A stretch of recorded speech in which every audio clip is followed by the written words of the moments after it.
Assalamualaikum warahmatullahi wabarakatuh. Perkenalkan, nama saya Faisal, mahasiswa Magister Ilmu Ekonomi MD FEB UGM.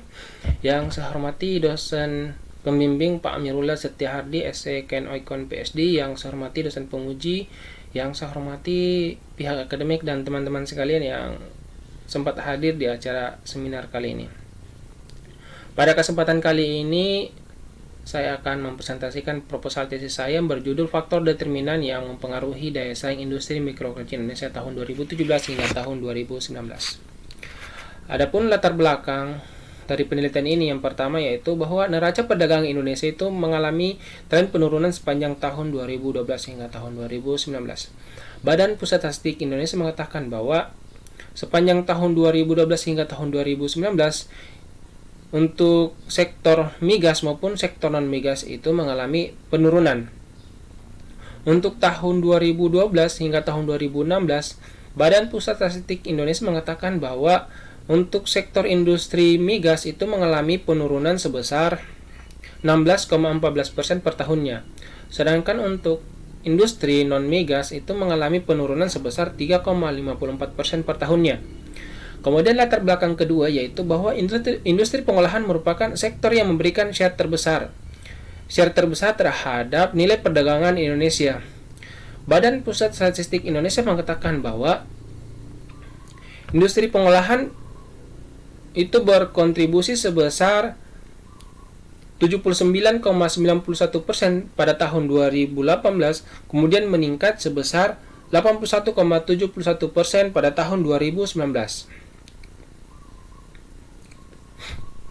Industri pengolahan yang memiliki kontribusi yang besar terhadap nilai neraca perdagangan Indonesia ini tetapi mengalami sepanjang tahun 2012 hingga tahun 2019 itu mengalami tren negatif atau penurunan yang berakibat terhadap penurunan terhadap pembentukan PDB di Indonesia. Padahal menurut Wolf tahun 2001, Matthews 2007, Berry dan Mazumdar tahun 1991, ada Berry, Rodriguez dan Sande tahun 2001, dan Korde dan Nayak 2017 mengatakan bahwa industri pengolahan merupakan subsektor yang sangat penting terhadap suatu negara, termasuk negara-negara berkembang. Kemudian ada Widya Stuti, Nuswantoro, dan Cindy tahun 2016 mengatakan bahwa khusus Indonesia, industri pengolahan itu memiliki kontribusi yang besar terhadap pembentukan PDB Indonesia. Tetapi pada sepanjang tahun 2012 hingga tahun 2019 itu masih mengalami tren negatif. Untuk industri pengolahan di Indonesia itu dibagi menjadi 4 bagian atau 4 kelompok. Badan Pusat Statistik Indonesia membagi industri pengolahan menjadi 4 bagian berdasarkan jumlah tenaga kerja yang digunakan. Ada industri mikro, ada industri kecil, ada industri menengah, dan ada industri besar. Jika dilihat dari jumlah unit dan penyerapan tenaga kerja, industri mikro kecil itu jauh lebih besar dibandingkan dengan industri menengah dan besar. Tapi jika dilihat dari nilai ekspornya, industri mikro kecil itu jauh lebih kecil dibandingkan dengan industri sedang dan besar.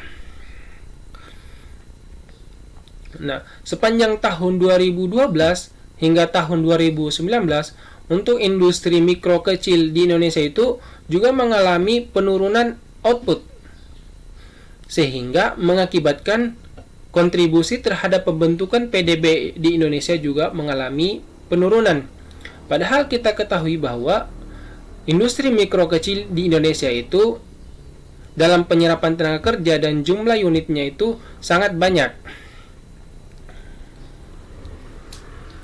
Kemudian industri mikro kecil Indonesia itu masih mengalami banyak kendala yang berkaitan dengan rendahnya produktivitas dan kualitas, yang mengakibatkan itu terjadinya kesenjangan atau gap yang sangat besar antara industri menengah dan besar. Sehingga peningkatan daya saing industri mikro kecil ini merupakan hal yang wajib dilakukan oleh pemerintah, pengusaha, dan pihak-pihak yang terkait. Karena daya saing industri itu sangat penting. Seperti kita lihat di Turo tahun 2001 mengatakan bahwa daya saing itu penting karena daya saing merupakan faktor yang menguntungkan dalam suatu industri. Kemudian ada Rostek tahun 2012 mengatakan bahwa daya saing itu merupakan faktor yang memberikan keberhasilan dalam persaingan. Kemudian ada Lel Gaidina dan Gay Pele tahun 2011 mengatakan bahwa daya saing itu menunjukkan kemampuan industri untuk berkembang secara ekonomi dan bersaing secara tingkat global. Kemudian Tata Komara tahun 2004 mengatakan bahwa daya saing untuk industri itu penting karena daya saing itu bisa menciptakan keunggulan suatu produk untuk bertahan baik di pasar domestik maupun di pasar luar negeri. Kemudian ada Peter dan Austin tahun 1985 mengatakan bahwa daya saing itu menjadi faktor yang menguatkan pertumbuhan dan kinerja industri itu menjadi lebih baik. Ada Gal tahun 2010 mengatakan bahwa daya saing itu bisa menciptakan suatu kemampuan yang berkelanjutan. Kemudian ada Porter tahun 1990 mengatakan bahwa daya saing itu penting karena ada 3 hal. Yang pertama itu daya saing bisa mendorong produktivitas dan peningkatan kemampuan mandiri.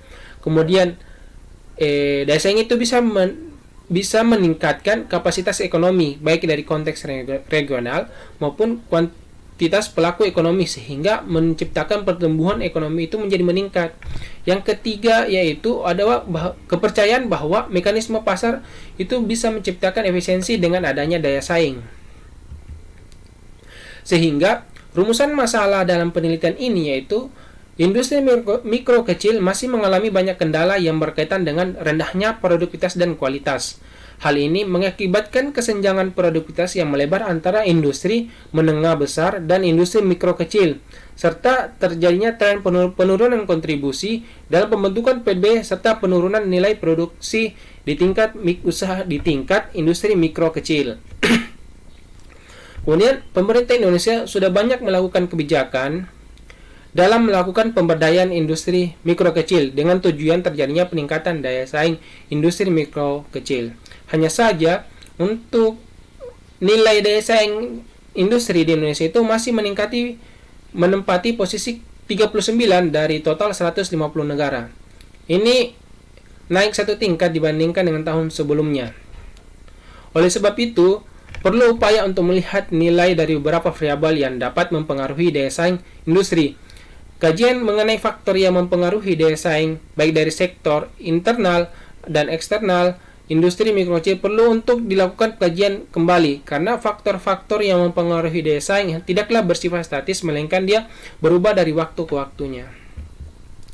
Sehingga pertanyaan dari penelitian ini yaitu apakah jumlah unit usaha industri mikro kecil, jumlah tenaga kerja yang digunakan, jumlah penduduk di suatu wilayah, tingkat rata-rata pendidikan di suatu wilayah, dan total panjang jalan itu mempengaruhi daya saing industri mikro kecil Indonesia. Adapun tujuan dari penelitian ini yaitu untuk melihat faktor-faktor apa saja yang dapat mempengaruhi daya saing industri mikro kecil Indonesia dengan menggunakan variabel internal dan variabel eksternal yang dapat mempengaruhi daya saing suatu industri. Adapun output dari penelitian ini itu diharapkan dapat memberi gambaran mengenai faktor-faktor yang dapat mempengaruhi peningkatan daya saing industri mikro kecil. Dan manfaat dari penelitian ini yaitu untuk pemerintah diharapkan penelitian ini bisa memberikan informasi kemudian masukan dalam menetapkan dan mengimplementasikan kebijakan dalam rangka untuk pengembangan industri mikro kecil Indonesia. Untuk pihak-pihak lain, penelitian ini dapat dijadikan sebagai referensi atau informasi tambahan. Bagi penulis, ini merupakan wadah untuk memperdalam ilmu mengenai tentang daya saing industri Indonesia. Adapun ruang lingkup dan batasan penelitian yaitu adalah para pelaku industri mikro kecil Indonesia yang cakup dalam survei IMK tahunan baik triwulanan adalah perusahaan yang mempekerjakan 1 sampai 19 orang. Adapun sistematika penulisan dalam proposal tesis ini itu di mana bab 1 itu berisi tentang mengenai pendahuluan, latar belakang masalah, rumusan masalah, pertanyaan penelitian, tujuan penelitian dan manfaat penelitian, ruang lingkup dan batasan penelitian, dan sistematika penelitian akan dijelaskan dalam bab 1. Kemudian bab 2 itu berisi tentang landasan teori dan penelitian-penelitian sebelumnya yang telah dilakukan. Yang bab 3 itu mengenai pembahasan data, definisi operasional, variabel, dan metode penelitian yang digunakan dalam penelitian ini. Untuk landasan teorinya sendiri, secara umum daya saing itu menurut Porter tahun 1990 adalah tingkat produktivitas yang diartikan sebagai output yang dihasilkan oleh suatu tenaga kerja.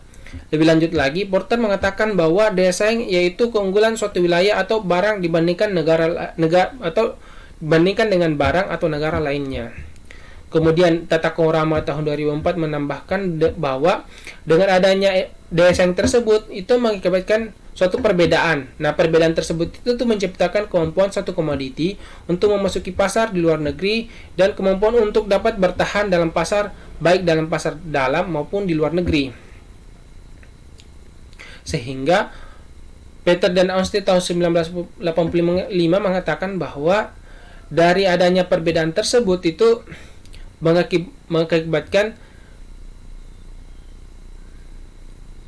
mengakibatkan pertumbuhan dan kinerja industri yang lebih baik, dan industri memiliki kemampuan yang berkelanjutan. Kemudian Man Lau Chan tahun 2002 merangkum daya saing sebagai kemampuan suatu industri. Yang pertama itu sebagai sustainability, yaitu meningkatkan pangsa pasar, keuntungan dan pertumbuhan nilai tambah secara berkelanjutan. Yang kedua yaitu controllability, yaitu mengakses dan mengelola berbagai sumber daya dan kemampuannya. Ada relativity, yaitu menilai tingkat daya saingnya dibandingkan dengan perusahaan lain. Yang keempat yaitu ada dynamism, yaitu menciptakan keunggulan kompetitif secara berkelanjutan. Safei tahun 2009 mengatakan bahwa perumusan daya saing dalam model Berlin-Porter itu bisa diterapkan untuk skala negara, daerah, industri, serta perusahaan individual baik barang maupun jasa. Model Berlin-Porter itu menjelaskan tentang 4 determinan pokok yang membentuk model Berlian dan saling menguatkan antara faktor-faktor tersebut. Adapun 4 faktor determinan dalam model Diamond-Porter adalah yang pertama itu ada kondisi permintaan, ada kondisi faktor atau faktor condition.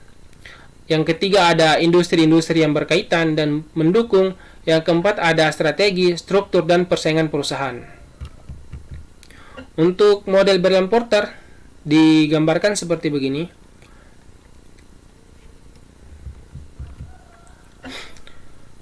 Model Diamond-Porter itu menunjukkan bagaimana suatu industri dapat mempertahankan daya saing internasional pada saat keempat faktor penentu tersebut ada. Akan tetapi, di mana keempat teori tersebut hanya menjelaskan perekonomian di negara-negara berkembang, di negara-negara maju, sehingga keempat faktor pendorong daya saing tersebut perlu dimodifikasi agar dapat diterapkan di negara-negara yang sedang berkembang atau di negara-negara yang terbelakang. Kemudian model Porter tersebut menggambarkan hubungan yang saling terkait antara variabel yang ada. Akan tetapi di dalam model Diamond-Porter ini tidak dijelaskan mana variabel dependennya, mana variabel independennya, sehingga ini menimbulkan kebingungan menurut S. Plus et al. Tahun 2011. Kemudian Bakan dan Dogan tahun 2012 itu melakukan modifikasi terhadap model Diamond-Porter tersebut, di mana Bakan dan Dogan itu menjadikan variabel strategi, struktur, dan persaingan itu sebagai variabel dependennya, kemudian menambah peran pemerintah itu di variabel independen. Untuk pengertian industri, menurut Undang-Undang Nomor 3 Tahun 2014 mengatakan bahwa industri adalah seluruh bentuk kegiatan ekonomi yang mengelola bahan baku dan memanfaatkan sumber daya industri sehingga mampu menghasilkan barang yang mempunyai nilai tambah atau manfaat lebih tinggi. Sedangkan menurut BPS, mengelompokkan industri menurut jumlah tenaga kerja yang dipekerjakan. Yang pertama ada industri besar, itu jika memiliki tenaga kerja di atas 100 orang. Kemudian ada industri sedang, itu jika mampu mempekerjakan tenaga kerja 20 sampai 99 orang. Kemudian ada industri kecil jika memiliki tenaga kerja 5 sampai 19 orang. Untuk industri mikro itu paling banyak tenaga kerja yang dipekerjakan itu 5 orang, termasuk tenaga kerja yang tidak dibayar. Nah, untuk industri mikro sendiri itu seperti yang disebutkan Badan Pusat Statistik Indonesia mengatakan bahwa industri mikro itu jika memiliki tenaga kerja antara 5 sampai 19 orang. Maksudnya untuk industri mikro itu 1 sampai 5 orang termasuk tenaga kerja yang tidak dibayar. Untuk industri kecil itu 5 sampai 19 orang tenaga kerja yang digunakan.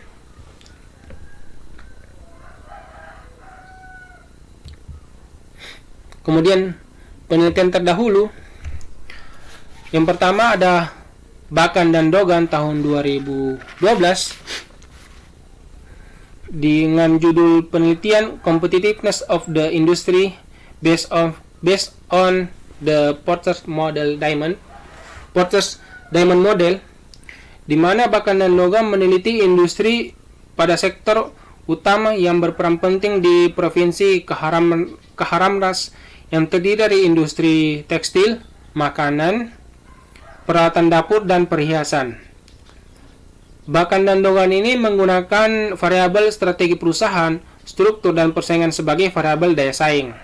Sedangkan untuk variabel independennya menggunakan variabel kondisi permintaan, peran pemerintah, selanjutnya industri terkait dan pendukung, serta faktor kondisi sebagai variabel independennya.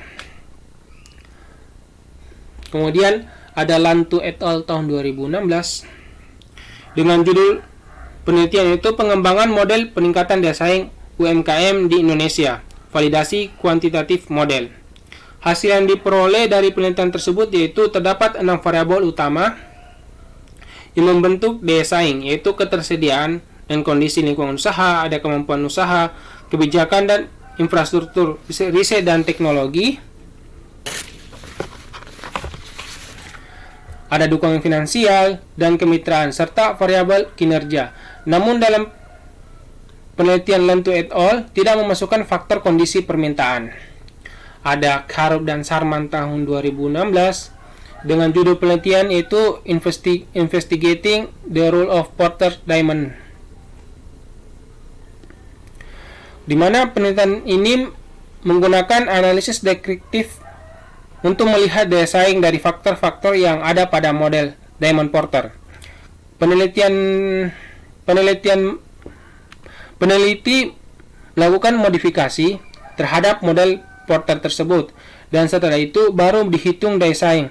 Hasil penelitian Karup dan Sarman tahun 2016 ini menunjukkan bahwa faktor produksi seperti teknologi, infrastruktur, sumber daya manusia itu memiliki pengaruh untuk membangun kondisi daya saing perusahaan. Kemudian ada Wia di tahun 2009 itu dengan judul penelitian pengukuran indeks daya saing industri kecil menengah di Jawa Tengah. Penelitian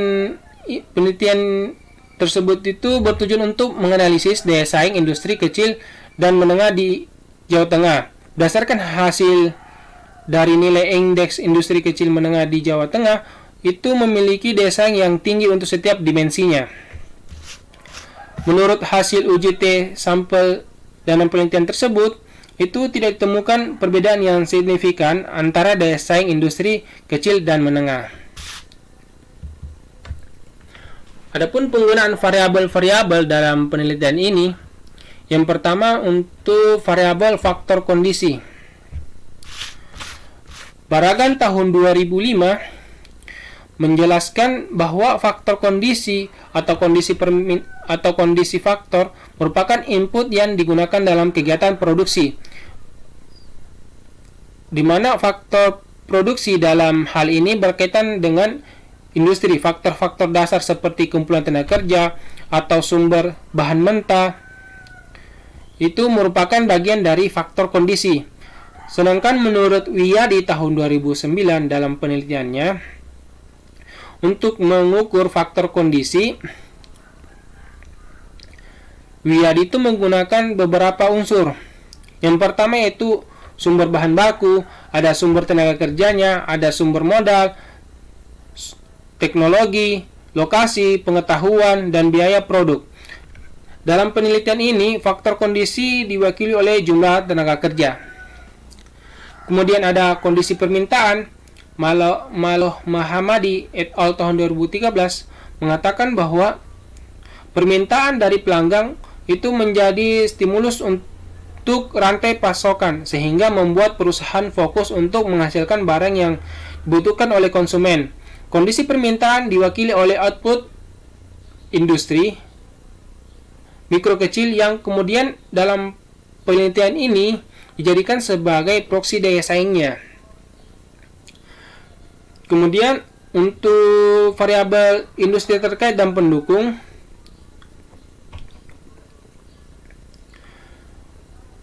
kerjasama industri terkait dan pendukung akan terus berlangsung dan mencapai tujuan jika antara pihak yang bekerja sama saling membangun kepercayaan. Hal ini sesuai dengan yang digunakan oleh Tangui tahun 2016, yaitu pembentukan kepercayaan dari antara para mitra menjadi unsur penting untuk sukses. Kerjasama dengan industri terkait dapat membawa pada keberhasilan usaha. Kemudian Wiyadi tahun 2009 dalam penelitiannya untuk industri terkait, untuk variabel industri terkait dan pendukung, menggunakan unsur-unsur pertama itu ancaman pendatang baru, ada penyesuaian, ada strategi bersaing, yang selanjutnya ada inovasi serta kemampuan manajerial.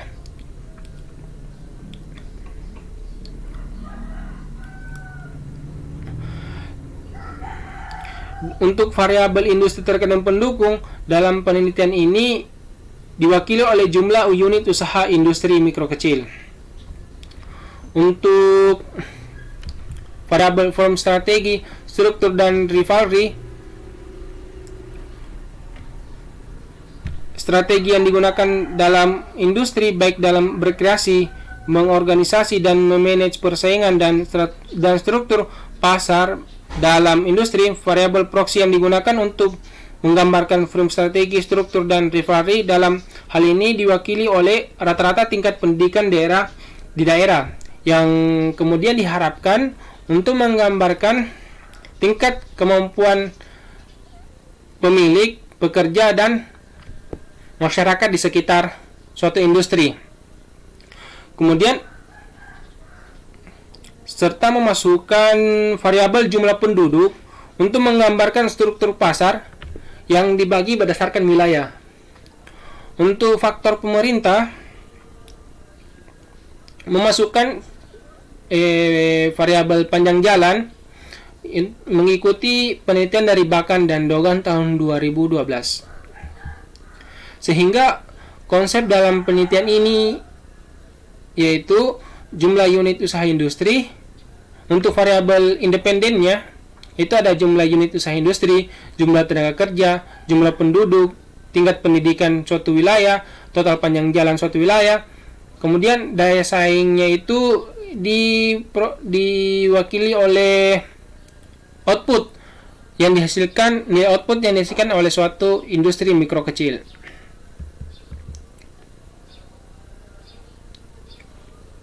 Kemudian dalam pengujian pengaruh variabel independen terhadap variabel daya saing industri mikro kecil Indonesia, penelitian ini menggunakan fungsi persamaan sebagai berikut, di mana DS itu daya saing, kemudian IMK itu merupakan jumlah unit usaha mikro kecil, ada tenaga kerja, jumlah penduduk, ada tingkat pendidikan, panjang jalan, serta error atau residualnya.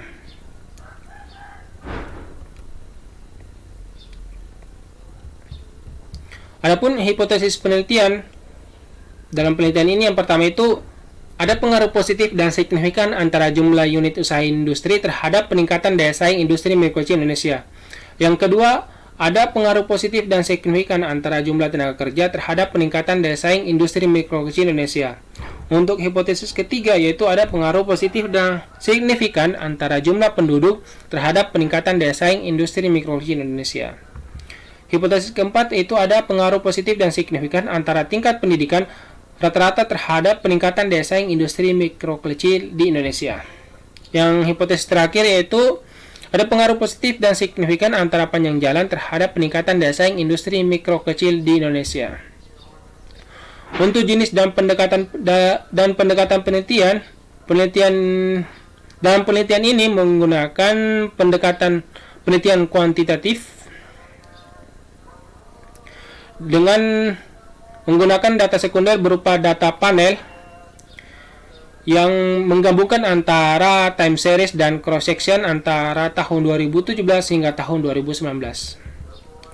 Untuk data dan jenis datanya, yang pertama data output usaha industri per provinsi tahun 2017 hingga tahun 2019.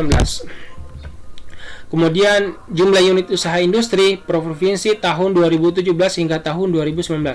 Yang ketiga itu jumlah tenaga kerja per provinsi di Indonesia tahun 2017 hingga tahun 2019. Yang keempat itu jumlah penduduk per provinsi tahun 2017 hingga tahun 2019. Ada tingkat rata-rata lama sekolah penduduk provinsi tahun 2017 hingga tahun 2019. Yang terakhir itu ada total panjang jalan baik dari jalan provinsi, jalan kabupaten, jalan kecamatan per provinsi tahun 2017 hingga tahun 2019. Untuk definisi operasional sendiri yaitu untuk output unit usaha industri yaitu nilai yang dihasilkan dari proses kegiatan industri baik berupa barang dan jasa. Jasa yang dimaksud di sini adalah kegiatan industri yang melayani keperluan pihak lain. Untuk jumlah tenaga kerja yaitu banyaknya tenaga kerja baik tenaga kerja yang diupah maupun tenaga kerja yang tidak diupah. Untuk jumlah unit usaha industri adalah jumlah total dari industri suatu bidang atau industri dalam kegiatan ekonomi yang berkaitan dengan pengolahan menggunakan bahan baku atau memproduksi barang jadi di pabrik yang menggunakan keahlian dari pekerja serta menggunakan mesin sederhana sebagai alat pembantunya. Untuk jumlah penduduk adalah perseorangan yang berdomisili di wilayah di Negara Kesatuan Republik Indonesia untuk waktu yang cukup lama atau lebih, serta orang-orang yang berdomisili di bawah setengah tahun namun memiliki niatan untuk menetap. Untuk tingkat rata-rata lama sekolah, yaitu untuk masyarakat yang menamatkan pendidikan di tingkat SD itu akan diberi angka 6. Untuk di tingkat SMP diberi angka 9. Untuk di tingkat SMA itu diberi angka 12 tanpa melihat apakah pernah tinggal kelas atau tidak. Untuk panjang jalan yaitu jalan otoritas dalam kerangka jaringan jalan utama yang menghubungkan ibu kota provinsi yang terdiri dari jalan provinsi, jalan kabupaten, dan jalanan utama publik lainnya, serta jalanan bebas hambatan.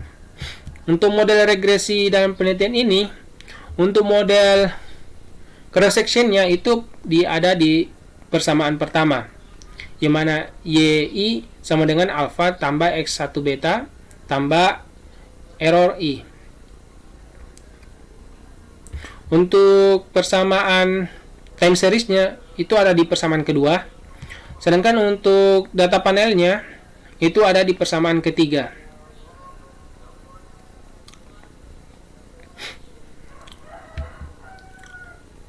Adapun pendekatan dalam penelitian model data panel itu dikenal ada 3 pendekatan.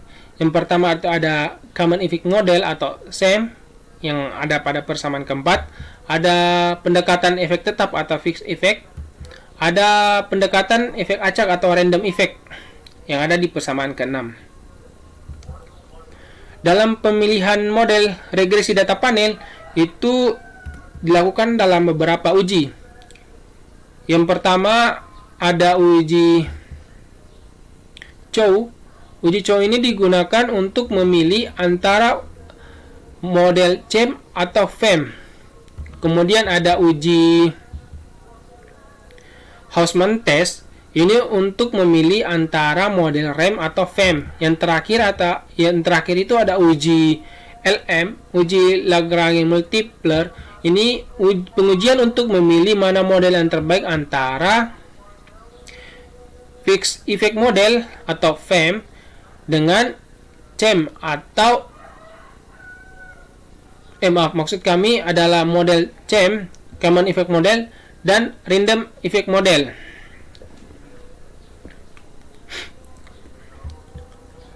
Kemudian uji asumsi klasik.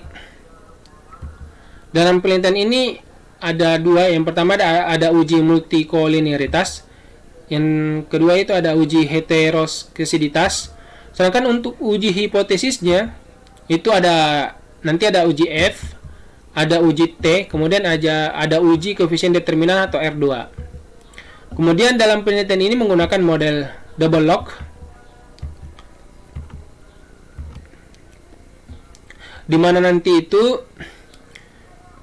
dimana apabila nanti X1-nya bertambah sebesar 1%, maka akan menambah Y sebesar koefisien dari beta 2.